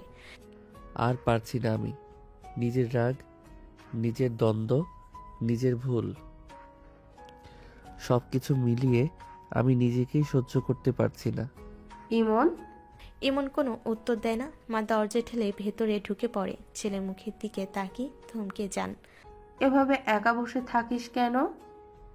এমনি। ও চলে গেল কেন? আমি জানি, কিন্তু তোর চোখ বলতেছে তুই খুশি না। খুশি হব কেন মা? আমি নিজেই জানি না আমি কি চাই। তুই যদি ওকে এতটাই অপছন্দ করিস, তাহলে ও চলে যাওয়াতে তোর শান্তি পাওয়ার কথা ছিল। নীলাকে কষ্ট দিস না ইমন, সবাই সব সময় শক্ত থাকে না। আমি ইচ্ছে করে কষ্ট দিতে চাইনি মা, কিন্তু ওর সামনে গেলে আমার ভেতরের সব রাগ বের হয়ে আসে। রাগের আড়ালেই অনেক সময় ভয় লুকিয়ে থাকে রে। ভয়? হ্যাঁ, কাউকে হারানোর ভয়, নিজেকে হারানোর ভয়। নীলা খুব নরম মনের মেয়ে, একবার ভেঙে গেলে আর আগের মতো হয় না। দরজা বন্ধ হয়ে যায়। ইমন আবার একা। রুম নিস্তব্ধ। ইমন বিছানায় শুয়ে পড়ে, ছাদের দিকে তাকিয়ে। নীলা, তুমি যদি একটু বুঝতে, আমিও যদি একটু কম রাগী হতাম, আমাদের গল্পটা হয়তো অন্যরকম হতো। চোখের কোণে জমে ওঠা জল সে জোরে আটকে রাখে। আর পারছি না আমি নীলা, সত্যি আর পারছি না। নীলার নিজের ঘর, চেনা দেওয়াল, চেনা বিছানা, তবু আজ সব কিছু অচেনা লাগছে। নীলা বিছানার এক পাশে বসে আছে, চুল এলোমেলো, চোখ দুটো ফোলা, মনটা যেন ভেঙে ভেঙে পড়ছে। দরজায় আলতো শব্দ। মা, নীলা মাথা তোলে। মা হাতে খাবার নিয়ে ভেতরে আসে। মেয়ের মুখটা দেখে বুকের ভেতরটা মোচড় দেয়। আয় মা, খেয়ে নে। সকাল থেকে কিছুই মুখে দিস নেই। ভালো লাগছে না মা, পরে খাবো। শরীর খারাপ নাকি মন? নীলা কোনো উত্তর দেয় না, চোখ নামিয়ে রাখে। মা একটু থেমে আবার বলে, এমনকি তোকে মেনে নেয়নি মা? নীলার বুকের ভেতরটা হু হু করে ওঠে, ঠোঁট কাঁপে, তবু নিজেকে শক্ত রাখার চেষ্টা। এমন কেন মা? কেউই আমাকে স্ত্রী হিসেবে মানবে না। এমন কথা বলিস কেন? আমি তো জোর করে যাওয়া মানুষ না মা। ভালোবাসা না থাকলে স্বামী হওয়া যায়, কিন্তু স্ত্রী মানা যায় না। ইমনের দোষ দিচ্ছি না। দোষ দিয়ে কি লাভ বলো মা? আমি জেনেই গিয়েছিলাম ও আমাকে চায় না। নীলার চোখ ভিজে ওঠে, তবু সে চোখের জল ফেলতে দেয় না। আমি কি এতটাই অযোগ্য যে কেউ আমাকে নিজের করে নিতে পারে না? শোন মা, কষ্ট পাস না। সব সময় সবকিছু এমন থাকে না। সত্যি কি ঠিক হবে মা, নাকি সবাই শুধু সান্ত্বনা দেয়? ঠিক হবে কিনা জানি না, কিন্তু তুই ভেঙে পড়লে কিছুই ঠিক হবে না। খাবারটা ঠান্ডা হলে আবার গরম করে খাবি। নিজেকে শেষ করে দিস না মা। মা বেরিয়ে যায়। ঘর আবার নীরব। নীলা বিছানায় শুয়ে পাশ ফিরিয়ে নেয়, বালিশে মুখ গুজে ধরে। আমি তো শুধু একটু আপন হতে চেয়েছিলাম। এই চাওয়াটাই কি খুব বেশি ছিল? চোখের কোণ বেয়ে নিঃশব্দে জল গড়িয়ে পড়ে। রাত গভীর হয়ে এসেছে। ঘরের আলো নিভে আছে, শুধু জানালা দিয়ে চাঁদের ফ্যাকাশে আলো ঢুকে পড়ছে। ইমন বিছানায় শুয়ে আছে, চোখ বন্ধ, কিন্তু ঘুম নেই। বারবার পাশ ফিরছে। আমি কি ওর সাথে খুব খারাপ ব্যবহার করেছি? না, আমি তো কিছুই করিনি। যা করেছি নিজের রাগে করেছি। কিন্তু চোখের সামনে ভেসে ওঠে নীলার মুখ, চুপচাপ সহ্য করা চোখ, কোনো অভিযোগ না করা কণ্ঠ। ইমন দাঁত চেপে ধরে। ও কি খুব কষ্ট পেয়েছে? হঠাৎ বুকের ভেতরটা কেঁপে ওঠে, নিজেকে শক্ত করে আবার বলে, পেয়ে থাকলে পাক, আমার কি। কথাটা ভাবতেই বুকটা হালকা হয়ে যাওয়ার কথা, কিন্তু হলো না, বরং আরো ভারী হয়ে গেল। ইমন উঠে বসে, হাত দিয়ে চোখ কসলায়। কেন এমন লাগছে তাহলে? ও চলে যাওয়ার পর ঘরটা কেন এত ফাঁকা? ঘড়ির দিকে তাকাই, রাত 2টা পেরিয়ে গেছে। ইমন আবার শুয়ে পড়ে, চোখ বন্ধ করে ঘুমানোর চেষ্টা করে, কিন্তু ঘুম আসে না। নীলার কণ্ঠ যেন কানে বাজে। আমি তোমাকে মুক্তি দিতে চাই। মুক্তি? আমি কি বন্দি করেছিলাম নাকি? তাহলে কেন ওর কথা মনে পড়ছে বারবার? কেন আজ রাতটা এত লম্বা? রুমে নিস্তব্ধতা, শুধু ইমনের শ্বাস প্রশ্বাস। সে উঠে জানালার পাশে দাঁড়ায়, বাইরে তাকিয়ে থাকে অনেকক্ষণ। নীলা, তুমি যদি সত্যি কষ্ট পেয়ে থাকো, আমি কি সেটা বুঝতে পারতাম না? নিজের প্রশ্নে নিজে চুপ হয়ে যায়। ইমন আবার বিছানায় ফিরে আসে, চোখ বন্ধ করে। ঘুমাও ইমন, কাল অফিস আছে। কিন্তু ঘুম আসে না, এক ফোঁটা ঘুমও না। রাত কাটে, চোখ জেগে। সকালের আলো জানালা দিয়ে ঢুকেছে। ঘরটা আলোয় ভরলেও নীলার মনটা অন্ধকারে ঢাকা। নীলা মায়ের সামনে চুপচাপ বসে আছে, চোখে কোনো কান্না নেই, কিন্তু কণ্ঠে চাপা ভার। মা, আমি ভেবেচিন্তে একটা সিদ্ধান্ত নিয়েছি। কি সিদ্ধান্ত মা? মা, ইমন আমাকে একদমই স্ত্রী হিসেবে নিতে পারে না। এমন কথা বলিস কেন? ও আমার সাথে মিশতে পারে না মা। আমার কাছে আসতে ও রুচিতে বাঁধে। এই সত্যটা আমি আর অস্বীকার করতে পারছি না। নীলা, আমি ওকে ডিভোর্স দিয়ে মুক্ত করতে চাই মা। কি বলছিস এসব? হঠাৎ এমন কথা মুখে আনছিস কিভাবে? হঠাৎ না মা, অনেক ভেবেছি। প্রতিটা অপমান, প্রতিটা নীরবতা, প্রতিটা রাগ, প্রতিটা রাত সব ভেবেছি। বিয়ে কি খেলনা নাকি চাইলে ভেঙে ফেলবি? এই বিয়ে খেলনা না মা, কিন্তু এই বিয়ে ইমনকে শুধু বিরক্ত করছে আর আমাকে ধীরে ধীরে শেষ করে দিচ্ছে। সব সম্পর্কেই কষ্ট থাকে মা, সময় দিলে ঠিক হয়। সময় দিলে তখন ঠিক হয় যখন দুজনেই চেষ্টা করে মা। এখানে আমি একা চেষ্টা করছি। তুই কি ওকে ভালোবাসিস না? ভালোবাসলে কি হয় মা, যেখানে ভালোবাসাটা অপরাধ হয়ে যায়? তোর কথা শুনে ভয় লাগছে আমার। ভয় পেও না মা, আমি পালাচ্ছি না। আমি শুধু একজন মানুষকে মুক্তি দিতে চাই। আর তুই? আমি নিজেকেও মুক্ত করতে চাই মা। ঘর নিস্তব্ধ হয়ে যায়, শুধু দুই নারীর শ্বাসের শব্দ। মা চোখ মুছে বলে, এই সিদ্ধান্ত সহজ না মা, একবার বললে আর ফিরিয়ে নিতে পারবি না। আমি জানি মা, তবুও এটাই ঠিক। মা দীর্ঘশ্বাস ফেলে মেয়ের মুখের দিকে তাকিয়ে বলছে, এই সিদ্ধান্ত আর বদলানো যাবে না। দুপুরের দিকে নীলার মা অনেকক্ষণ ধরে ফোনটা হাতে নিয়ে বসে থাকে। বারবার নাম্বার ডায়াল করে, আবার কেটে দেয়। শেষমেশ দীর্ঘশ্বাস ফেলে কল দেয়। ফোন বেজে ওঠে। হ্যালো, বল। আপা, একটা কথা ছিল। বল, সব ঠিক তো? আপা, নীলা এমনকে ডিভোর্স দিতে চায়। কি বলছিস এসব? এটা কি কথা? এমন হতেই পারে না। আমি জানতাম শুনে খারাপ লাগবে, কিন্তু সত্যিটা লুকাতে পারলাম না। ইমন কি কিছু বলেছে? নীলা কি ভুল বুঝছে? ভুল বোঝার কিছুই নেই আপা, ইমন নীলাকে মেনে নেয় না। স্ত্রী হিসেবে তো দূরের কথা, মানুষ হিসাবেও না। আমি নীলাকে হারাতে চাই না বোন, ও আমার মেয়ের মতো। একটু সময় দাও, আমি ইমনকে বোঝাবো। আপা, অনেক সময় দেওয়া হয়েছে, এবার নীলা আর পাচ্ছে না। জোর করে বিয়ে দেওয়াটা কি এত বড় ভুল ছিল? হ্যাঁ আপা, ভুল ছিল। তোর জোর করে ইমনের সাথে নীলার বিয়ে দেওয়া উচিত হয়নি। ইমনের মা কিছু বলতে গিয়ে থেমে যায়। নীলার মা আবার বলে, আজকালকার মানুষের নিজের পছন্দ থাকে আপা, কেমন ধরনের মানুষকে বিয়ে করবে, কার সাথে জীবন কাটাবে, এসব জোর করে চাপানো যায় না। আমি তো ভেবেছিলাম সময় দিলে সব ঠিক হয়ে যাবে। সব সম্পর্ক সময় চায় আপা, কিন্তু সম্মান না থাকলে সময়ও কাজ করে না। নীলা কি একেবারেই সিদ্ধান্ত বদলাবে না?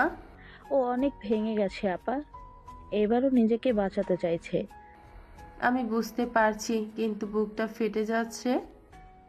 আমারও আপা, কিন্তু মেয়েকে আর জোর করতে পারছি না। কল কেটে যায়। দুই প্রান্তে দুই মা, একজন মেয়েকে হারানোর ভয়, আরেকজন মেয়েকে বাঁচানোর দায় নিয়ে বসে থাকে। রাত নেমেছে, ডাইনিং টেবিলের বাতিটা জ্বলছে, কিন্তু খাবার ছোঁয়া হয়নি। ইমনের মা চুপচাপ চেয়ারে বসে আছে, চোখে ক্লান্তি, মুখে ভারী ভাব। ইমন রুম থেকে বেরিয়ে দেখে মা বসে। ইমন বলে, মা, না খেয়ে বসে আছো কেন? তোর খুশির দিন, তুই খা। কি খুশির কথা বলছো মা? মা এক মুহূর্ত চুপ থাকে, তারপর যেন বুকের ভেতরের পাথরটা নামিয়ে রেখে বলে, তোর আশা পূরণ হবে রে। মানে? নীলা তোকে মুক্ত করে দেবে, ও ডিভোর্স দেওয়ার সিদ্ধান্ত নিয়েছে। মুহূর্তে ইমনের মুখের রং বদলে যায়, ঠোঁটের কোণ শক্ত হয়ে আসে, কথা আটকে যায় গলায়। কি বলছো মা? আজ বিকেলে ওর মা ফোন করেছিল, নীলা আর পারছে না রে, ও নাকি তোকে আর বিরক্ত করতে চায় না। ও সত্যি বলেছে? হ্যাঁ, ও বলেছে এই বিয়ে শুধু তোকে বিরক্ত করছে, তাই তোকে মুক্তি দিতে চায়। ইমনের বুকের ভেতরটা ধপ করে ওঠে, মাথার ভেতর একটা শব্দই ঘুরতে থাকে, মুক্তি। মুক্তি? তুই তো সব সময় বলতিস এই বিয়ে মানিস না, এবার তো সব শেষ হয়ে যাবে, খুশি হবি না রে? জানি না মা। জানি না মানে?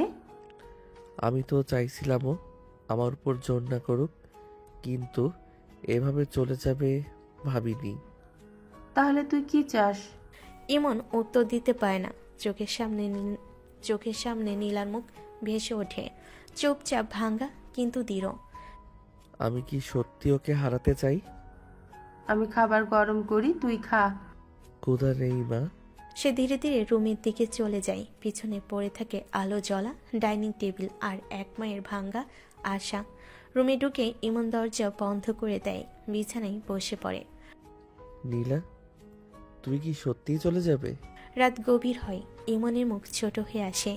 এই প্রথম সে বুঝতে পারে যে মুক্তি চেয়েছিল তা হয়তো সবচেয়ে বড় শূন্যতা নিয়ে আসছে। গভীর রাত, ঘড়ির কাঁটায় 2টার ঘর ছুঁই ছুঁই।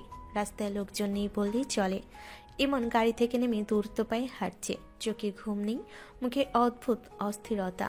মনের ভেতর শুধু একটাই কথা ঘুরছে, ডিভোর্স। নীলা, মুক্তি। হঠাৎ থেমে যায় সে। নীলাতের বাড়ির সামনে দাঁড়িয়ে পড়ে। এক মুহূর্ত দম নেই, তারপর কলিং বেল চাপে। কয়েক সেকেন্ড পর দরজা খুলে যায়। ইমন, এই রাতে তুই? খালা, নীলা কই? নীলা ও তো রুমে, কিন্তু এত রাতে? ইমন আর কোনো কথা শোনে না, সোজা ভেতরে ঢুকে পড়ে। নীলার মা হতভম্ব হয়ে তাকিয়ে থাকে। ও তো নীলাকে সহ্যই করতে পারে না, তাহলে এই গভীর রাতে কেন? ইমন সিঁড়ি ভেঙে দ্রুত নীলার রুমের সামনে এসে দাঁড়ায়। এক মুহূর্ত থামে, হাত কাঁপে। তারপর দরজায় টোকানা দিয়ে দরজা খুলে ঢুকে পড়ে। নীলা বিছানার পাশে বসেছিল, চুল খোলা, চোখ লাল।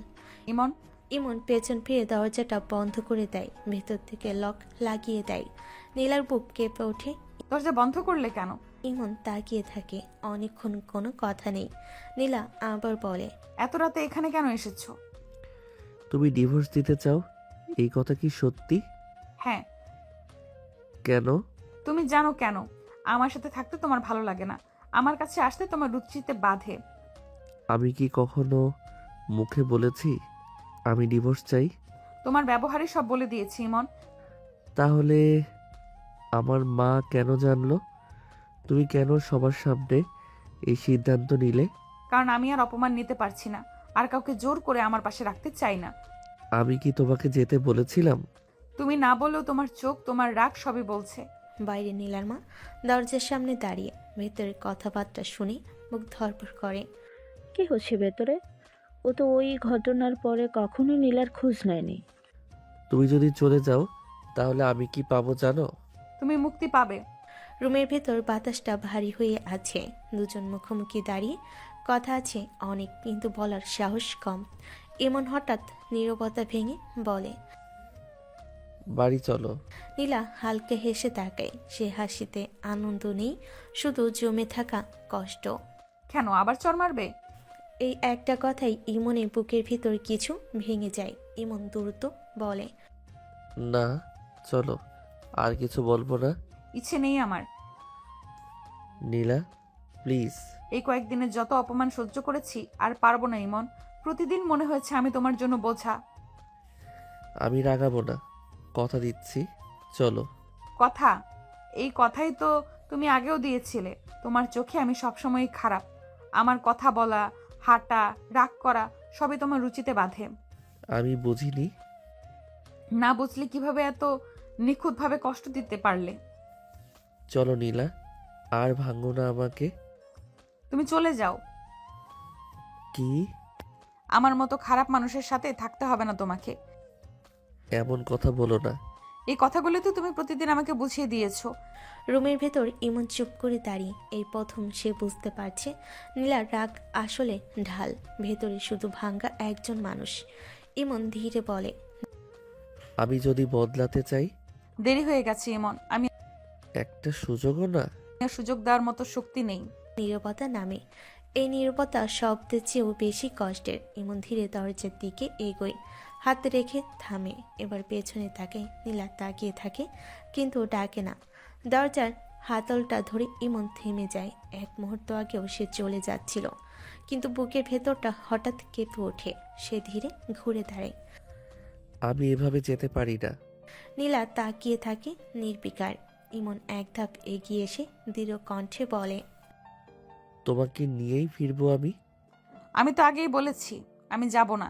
ইমন আর কোনো কথা বলে না। সে হঠাৎ নীলার একদম সামনে এসে দাঁড়ায়। নীলা কিছু বোঝার আগেই ইমন তাকে শক্ত করে জড়িয়ে ধরে। এই আলিঙ্গনে রাগ নেই, জো নেই, আছে জমে থাকা ভয়, হারানোর আতঙ্ক।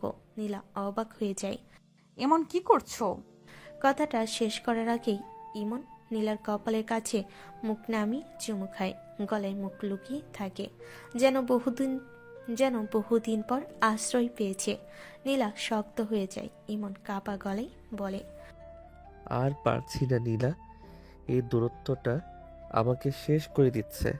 নীলা কিছু বলতে চায়, কিন্তু ইমন ধীরে তার মুখের দিকে তাকিয়ে ঠোঁটে হালকা ছোঁয়া দিয়ে থামিয়ে দেয়। এই ছোঁয়ায় আগ্রাসন নেই, শুধু অনুরোধ। নীলা চোখ বড় হয়ে যায়, শরীরটা অবশ হয়ে আসে। ইমন খুব নিচু স্বরে বলে, একটু চুপ থাকো, আজ শুধু আমাকে থাকতে দাও। তারপর নীলাকে কোলে তুলে নেয়। নীলা প্রতিবাদ করে না, শুধু ফিসফিস করে। এটা ঠিক না ইমন। যা ঠিক তা আমি আগেই নষ্ট করেছি, আজ শুধু তোমাকে কাছে চাই। সে নীলাকে আলতো করে বিছানায় শুয়ে দেয়, নিজে পাশে বসে পড়ে। ইমন ধীরে নীলার চুলে হাত বুলিয়ে দেয়। এই স্পর্শে কোনো দাবি নেই, আছে যত্ন। নীলা চোখ ফিরিয়ে নেয়। এতদিন পরে এসব কেন? কারণ আজ বুঝেছি তুমি না থাকলে আমার সব ঠিক থাকাও ভুল। তোমার কাছে আসতেই গা ঘিন ঘিন করতো। আমি জানি, আর এই কথার শাস্তি আমি সারা জীবন বয়ে নেব, কিন্তু আজ যেতে দিও না। এটাই কি ভালোবাসা, নাকি শেষবারের মতো ভাঙা মনকে বাঁচানোর চেষ্টা? ইমন আর সময় না নিয়ে নীলার ঠোঁটে ঠোঁট ডুবিয়ে দিল। নীলা অবাক হয়ে গেল, কিছু বলতে গিয়েও পারল না। তার শরীর কাঁপতে লাগলো। ইমন হাত ঢুকিয়ে দিল নীলার শাড়ির ভেতর দিয়ে, আস্তে আস্তে চাপ দিতে লাগলো কোমরে। নীলার সব রাগ গড়িয়ে পড়ল মুহূর্তেই। ইমন আস্তে আস্তে তাকে আদরে আদরে ভরিয়ে দিতে লাগলো। নীলার সব রাগ গুড়িয়ে পড়ল। রাত ভরে ভালোবাসা চলতে লাগলো। নরমালই দুজনের শ্বাস প্রশ্বাস শোনা যায়। নীলা পাশ ফিরে শুয়ে আছে, চোখ দুটো ভেজা। ইমন কিছুক্ষণ চুপ করে থাকে। এই চুপটাই ভয়ঙ্কর। হঠাৎ ইমন ধীরে ধীরে বলে ওঠে, একটা কথা জিজ্ঞেস করি? নীলা কোনো উত্তর দেয় না। ইমন গলা খাকারি দিয়ে আবার বলে, আপনি যে সিয়ামের সাথে পালিয়ে গেছিলেন, আপনাদের মধ্যে কিছু হয়নি তাই তো? এই কথাটা যেন ছুরির মতো এসে লাগে। নীলা হঠাৎ উঠে বসে, চোখ দুটো বড়, অবিশ্বাসে ঠোঁট কাঁপছে। কি বলছো ইমন? তুমি তুমি এমনটা ভাবো? এমনটাই তো হওয়ার কথা। এক রাত ছিল ওর কাছে, আমি আর কি ভাববো? তুমি আমাকে এতটা নিচু ভাবো? আমি চরিত্রহীন এটাই মনে হয়? আমি বাস্তব ভাবছি, রূপকথা বিশ্বাস করার বয়স পেরিয়ে গেছে। এই কথা শুনে নীলার ভেতরে জমে থাকা সব ভাঙে। সে হঠাৎ ইমনকে ঠেলে সরিয়ে দেয়। চলে যাও ইমন, চলে যাও তুমি। এই মুহূর্তে চলে যাও। তুমি ভাবো আমি নোংরা, তুমি ভাবো আমি চরিত্রহীন, তাহলে আমাকে ছুলে কেন, আদর করলে কেন? ইমন কিছু বলতে চাই, কিন্তু নীলার চোখের আগুনে থেমে যায়। নীলা চোখ মুছে বলে, আমি সিয়ামের কাছে গিয়েছিলাম কারণ আমি ভেঙে গিয়েছিলাম, কিন্তু নিজের সম্মান আমি বিক্রি করিনি। আজ বুঝলাম আমার সবচেয়ে বড় ভুল তোমার কাছে ফিরে আসা। আমি শুধু জানার জন্য। জানার চেষ্টা করনি, সরাসরি বিচার বসিয়েছো। ঘরের বাতাস ভারী হয়ে যায়। দুজনের মাঝখানে দূরত্বটা আবার দাঁড়িয়ে পড়ে, আরো শক্ত, আরো নির্মম। নীলা ধীরে বলে, এখন যাও, আজ আমি আর অপমান নিতে পারবো না। ঘরের ভেতর বাতাস ভারী। দরজার কাছে দাঁড়িয়ে থাকা ইমন হঠাৎ ঘুরে আসে। তার চোখ লাল, গলা ভাঙ্গা, রাগ আর কষ্ট একসাথে জমে আছে। আমাকে কেন দোষ দিচ্ছ নীলা? আমি তো তোমাকে ভালোবেসেছিলাম, আমি তো তোমাকে আমার সবটা দিতে চেয়েছিলাম, কিন্তু তুমি কি করলে? আমার ভালোবাসা উপেক্ষা করে সিয়ামের কাছে চলে গেলে, এক রাত কাটালে ওর সাথে। এখন বলো আমি কি ভাববো? এই কথাটা যেন আগুনে ঘি ঢালে। নীলা হঠাৎ চিৎকার করে ওঠে, থামো, এই মিথ্যে কথা আর একবারও বলো না। আমি সিয়ামের কাছে যাইনি। শোনো, আমি সিয়ামের কাছে যাইনি। তাহলে সবাই যা দেখেছে সেটা কি? আমরা নিজের চোখে দেখেছি তোমাকে ওর সাথে। আমি আমার বান্ধবীর কাছে গিয়েছিলাম, ওর বাসায় রাত কাটিয়েছি। একটা পুরো রাত ওর সাথেই ছিলাম। সকালে সকালে সিয়ামের সাথে কথা বলতে গিয়েছিলাম, ঠিক তখনই তোমরা দেখেছো আমাকে, আর সবাই ধরে নিয়েছে আমি নাকি সারা রাত ওর কাছেই ছিলাম। কিন্তু না ইমন, আমি ওর সাথে ছিলাম না, একটুও না। তাহলে তুমি সত্যি ওর সাথে ছিলে না? আমি যদি এমন হতাম তাহলে এত অপমান সহ্য করে আজও তোমার সামনে দাঁড়িয়ে থাকতাম? তোমরা কেউ একবারও জিজ্ঞেস করনি, সোজা বিচার বসিয়েছো। ইমন চুপ করে যায়, তার বুকের ভেতর কিছু একটা দম বন্ধ করে ধরে। আমি ভেবেছিলাম তুমি আমাকে ছেড়ে চলে গেছো। না, আমি ছেড়ে যাইনি, আমাকে ছেড়ে দেওয়া হয়েছিল সন্দেহ দিয়ে, অপমান দিয়ে। দুজনের মাঝখানে নীরবতা জমে ওঠে। এই নীরবতা রাগে না, এটা অনুশোচনার। নীলা ধীরে বলে। এখন বোঝো একটা ভুল বোঝাবুঝি কিভাবে একটা সম্পর্ক ভেঙে দেয়। নীলা বিছানার এক কোণে বসেছিল, ইমনের দিকে আর তাকাচ্ছিল না। কণ্ঠ শান্ত, কিন্তু সেই শান্ততার নিচে জমে আছে পাহাড় সম কষ্ট। সিয়ামের সাথে তো আমার অনেক আগেই ব্রেকআপ হয়ে গেছিল ইমন। তোমার সাথে রিলেশনে থাকার সময়েও আমাকে খুব বিরক্ত করছিল। মেসেজ, কল, নানান কথা। আমি চুপ ছিলাম, কারণ আমি চাইনি তোমার সাথে ঝামেলা হোক। সেদিন আমি ওকে রাগারাগি করতে গিয়েছিলাম সব শেষ করে দিতে, কিন্তু ওকে পাইনি, তাই সোজা আমার বান্ধবীর বাসায় চলে যাই। রাতটা ওর কাছেই কাটিয়েছি। নীলা এবার ইমনের দিকে তাকায়, চোখে জল, কিন্তু কণ্ঠে অভিযোগ নেই, আছে সত্য। ওদিন সকালে ওর সাথে দেখা হয়েছিল, শুধু তখনই।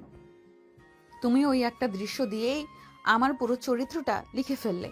একবারও জিজ্ঞেস করনি, একবারও জানতে চাওনি আমি কোথায় ছিলাম। তুমি এভাবে আমাকে ভুল বুঝে গুড়িয়ে দিলে ইমন, আমাকে ভেঙে দিলে। ঘরে নিস্তব্ধতা, এমন নীরবতা যেখানে শ্বাস নিতেও কষ্ট হয়। ইমন মাথা নিচু করে বসে থাকে, তার চোখে প্রথমবার নিজের কাজের প্রতিফলন। আমি ভেবেছিলাম তুমি আমাকে ঠকিয়েছো। আর আমি ভেবেছিলাম তুমি অন্তত আমাকে মানুষ হিসেবে দেখবে, কিন্তু তুমি তো আগেই আমাকে অপরাধী বানিয়ে রেখেছিলে। আমি জানতাম না নীলা, আমি সত্যিটা জানতাম না। না জানাটাই তো তোমার অপরাধ ইমন, কারণ তুমি জানতে চাওনি। আমি আমি তোমাকে অনেক কষ্ট দিয়েছি, তাই না? কষ্ট না ইমন, তুমি আমার আত্মসম্মানটা ভেঙে দিয়েছো। এই কথাটা ইমনের বুকে ছুরির মতো লাগে। সে আর কোনো কথা বলতে পারে না। নীলা ব্যাগের দিকে তাকায়। এখন বুঝতে পারছো কেন আমি ডিভোর্স চাই? প্লিজ নীলা, ডিভোর্স চেও না। নীলা ধীরে মাথা তোলে, চোখে জল নেই, মুখে কষ্ট নেই, আছে একরকম ক্লান্ত হাসি। ডিভোর্স না চাইলে কি চাইবো বলো ইমন? আমি ভুল করেছি, আমি স্বীকার করছি। আমি সন্দেহ করছি, রাগ করেছি, কথা দিয়ে আঘাত করেছি। ভুল তো সবাই করে ইমন, কিন্তু আমাদের ঘনিষ্ঠ মুহূর্তের পরেও তুমি আমার চরিত্র নিয়ে কথা বলছো। যে মানুষ আমাকে ছুঁয়েছে, আমার চোখে চোখ রেখে আদর করলো, সেই মানুষটাই আবার আমাকে চরিত্রহীন ভাবলো। এরপরে তোমার সাথে থাকার প্রশ্নই ওঠে না ইমন। আমি তখন রেগেছিলাম, আমি নিজের কষ্ট থেকে বলেছিলাম। রাগ মানুষের আসল চেহারা দেখিয়ে দেয় ইমন। আর তোমার রাগে আমি কোনো স্ত্রী ছিলাম না, আমি ছিলাম সন্দেহভাজন একটা মেয়ে।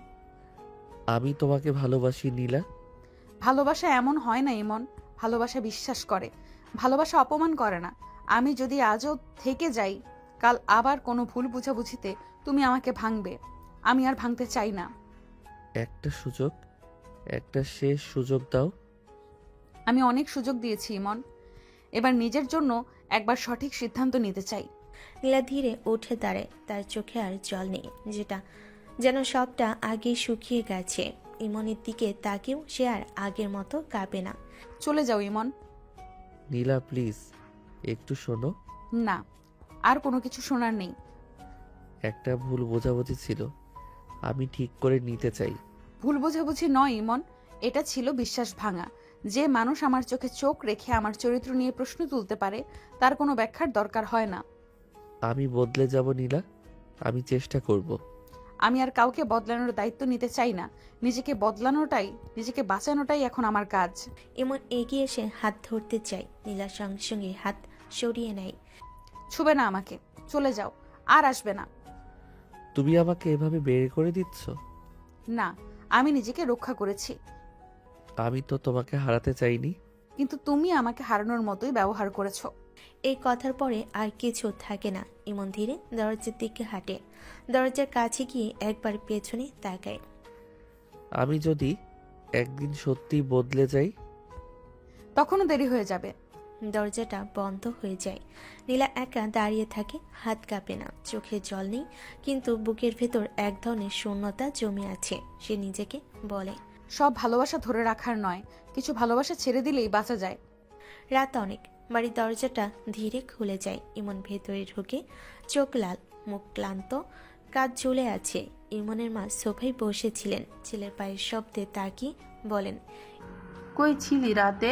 ইমন জুতো খুলতে খুলতেই থেমে যায়। একটু চুপ থেকে বলে, নীলার কাছে মা। নীলা আসলো না? না মা। কথা কাটাকাটি হলো? ইমন আর নিজেকে ধরে রাখতে পারে না। সে সোফায় বসে পড়ে, দুহাত দিয়ে মুখ ঢেকে ফেলে। আমি অনেক বড় ভুল করে ফেলেছি মা। কি করেছিস রে? আমি ওকে বিশ্বাস করিনি, ওর চরিত্র নিয়ে প্রশ্ন তুলেছি। ইমন, আমি রাগে অন্ধ হয়ে গেছিলাম মা। একবারও ভাবিনি ও কি সহ্য করছে।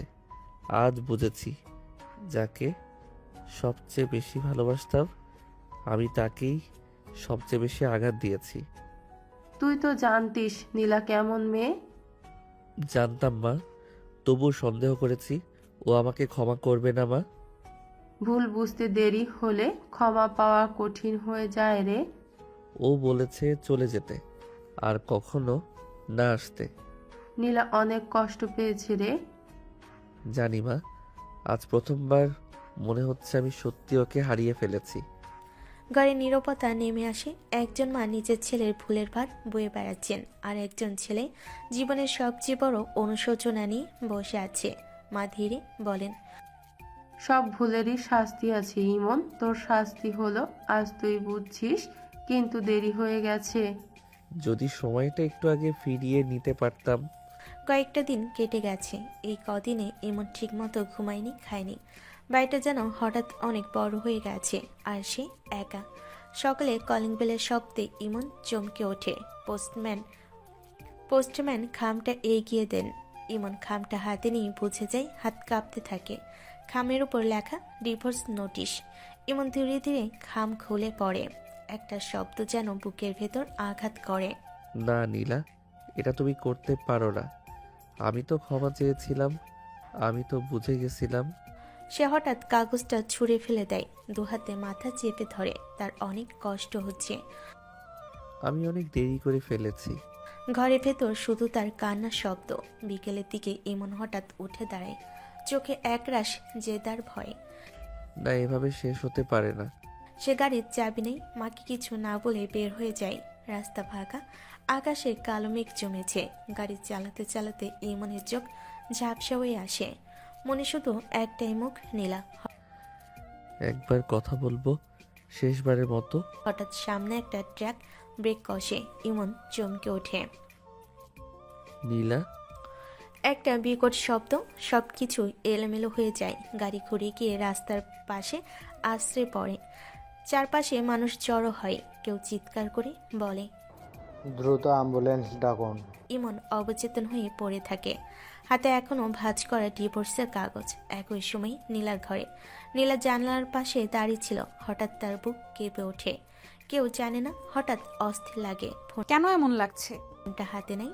অজান্তেই ইমনের নামটা স্ক্রিনে ভেসে ওঠে। নীলা চোখ বন্ধ করে ফেলে। নীলা ঘরে একা বসেছিল। ডিভোর্সের কাগজ পাঠানোর পর বুকের ভেতর অদ্ভুত এক শূন্যতা, না শান্তি না স্বস্তি। হঠাৎ মোবাইলটা বেজে ওঠে। স্ক্রিনে ভেসে ওঠে ইমন। নীলার হাত কেঁপে ওঠে। এখন কেন ফোন করছে? এক মুহূর্ত দেরি করে সে কল রিসিভ করে। হ্যালো, এই নাম্বারটার মালিক একজন বড় অ্যাক্সিডেন্ট হয়েছে। কি বলছেন? আপনি যদি ওনার কিছু হন, পরিচিত আত্মীয়, দয়া করে দ্রুত হাসপাতালে চলে আসুন। ইমন কেমন আছে? ওকে আমরা অচেতন অবস্থায় এনেছি, ডাক্তার দেখছে। হাসপাতালটা কোথায়? প্লিজ ঠিকানাটা বলেন। বলছি তাড়াতাড়ি আসুন ম্যাডাম। কল কেটে যায়। নীলা তখন আর দাঁড়িয়ে থাকতে পারে না। চেয়ার ধরে বসে পড়ে। চোখ দিয়ে টপ টপ করে পানি পড়তে থাকে।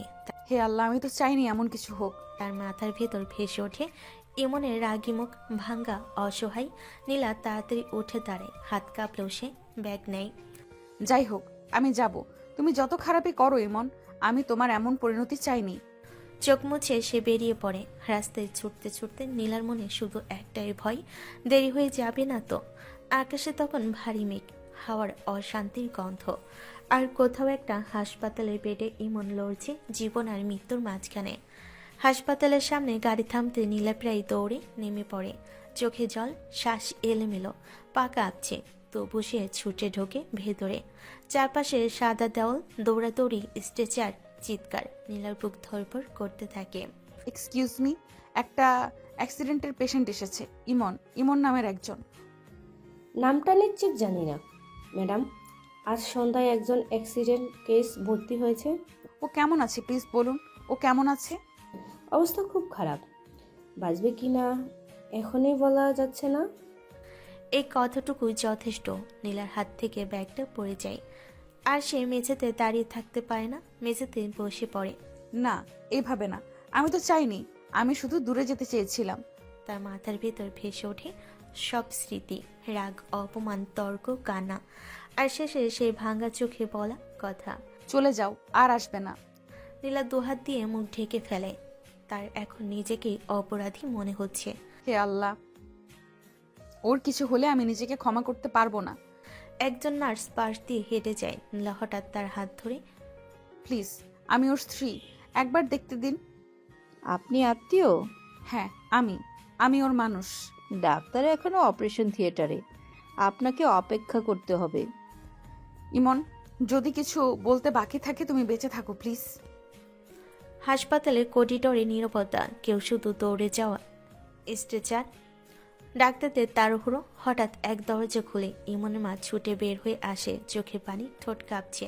তার সাথে এসেছে ভাবি। আসতে যান মা। নীলা এগিয়ে গিয়ে খালার হাত ধরে কাঁদতে শুরু করে। দুজনের চোখে অশ্রু, কণ্ঠে হাহাকার।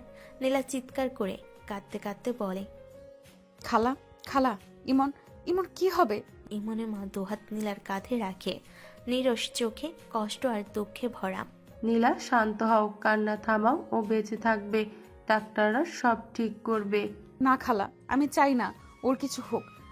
আমি তো চাইনি। আমি ভাবি নীলাকে জাপটে ধরে, তাকে শক্ত করে ধরে আঁকড়ে ধরে। নীলা, তুমি শান্ত হও, যত খারাপ হয়েছে সব ঠিক হয়ে যাবে। ইমন বেঁচে আছে, এখন শুধু আমাদের অপেক্ষা করা লাগবে। নীলা কাঁদতে কাঁদতে খালার বুকে মাথা ঢেকে রাখে। বাইরে আকাশে অন্ধকার মেঘ জমেছে, ভেতরে হৃদয় ঝড় থামছে না। ইমন, আমি চাই না তোমার কিছু হোক, আমার দোষ যতই হোক আমি সব সহ্য করব। তুমি বাঁচো। ইমনের মা ও ভাবি একপাশে দাঁড়িয়ে নীরবভাবে চোখ ভিজিয়ে রাখে। কেউ কিছু বলে না, শুধু কান্না আর শ্বাসের শব্দ। সমস্ত হাসপাতাল যেন এক মুহূর্তের জন্য থেমে গেছে। দুজনের কান্না আর দুজনের মধ্যে ভয়ে আশায়, অনুশোচনায়। হাসপাতালের করিডোরে ধীরে ধীরে আলো। নীলা আর খালা শ্বাসরোধ করে দাঁড়িয়ে, প্রতি মিনিট যেন অনন্তকালের মতো মনে হচ্ছে। হঠাৎ ডাক্তার বের হয়ে আসে, চোখে উদ্বেগ, কণ্ঠে তাড়াহুড়ো।